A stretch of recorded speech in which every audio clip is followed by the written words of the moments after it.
welcome to another of Morse's Math Morsels. In this little exercise, I'm going to claim that the square of the sum of two numbers, here represented as a plus b, and the whole thing squared, will actually equal a squared plus twice times a times b plus b squared. Well, that's the algebraic part on the left side using the algebra. And on the right side, I'm going to have an analogous example using arithmetic. And here I have a picture of a square. The sides are all the same length, and I'm going to label each of these sides A.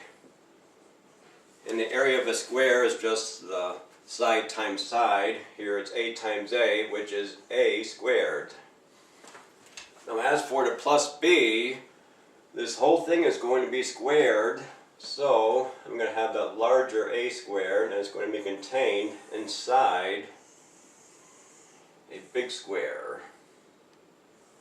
I'm going to draw a larger square. And I'm going to put in a plus sign, and here's our plus b.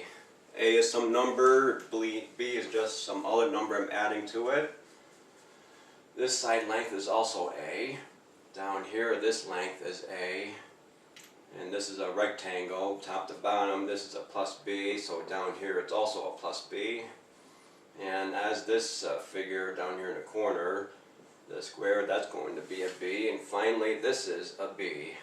So all four sides I have a larger square, a plus b on each of these four sides. Yep, that is a plus sign there, a plus b.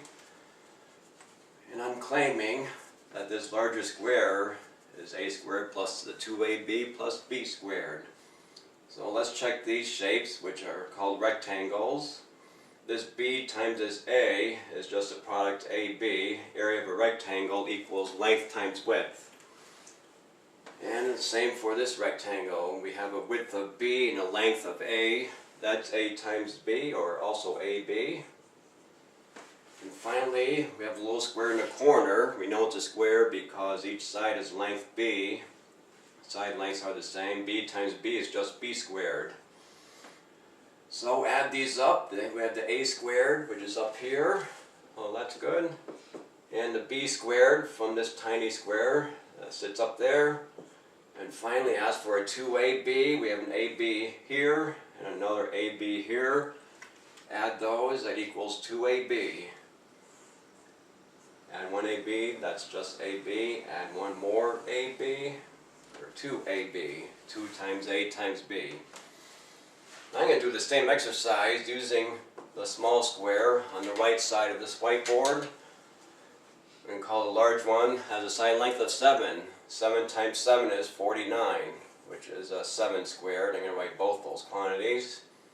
Then I'm going to include that small square inside a larger square.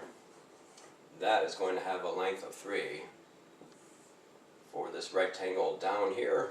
And this is also length of 7. That's a 3. That's a 3. 7 and 3. So I'm just adding on 3 to the length of this square. Up here we have a 7 plus a 3. And on this side, 7 plus 3 again. Bottom 7 plus 3. And the left side, 7 plus 3. If you were to do the arithmetic for 7 plus 3, the whole quantity squared, just realize, oh, 7 plus 3 is just merely 10. And then 10 squared is just 10 times 10, which is 100.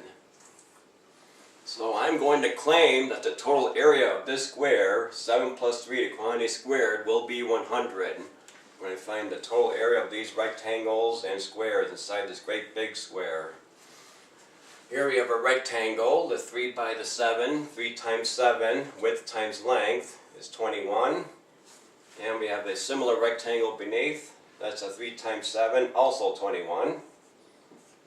And finally, the square in the corner, 3 times 3, that's 3 squared, or 9. I'm just going to draw a line here, and finally add up the areas of those four figures, the two rectangles and the two squares. 49 plus 21 plus 21, again the second rectangle, plus 9, 49, 70, 91, 100. And it checks. And if I show this using that same notation as above, way down here, this just turns out to be 7 squared plus twice times 3 times the 7 plus 3 squared. And let the 7 represent the A and the 3 represent the B. So, that was my demonstration of area of a large square equals area of two smaller squares and two rectangles, A plus B squared. Thanks for viewing.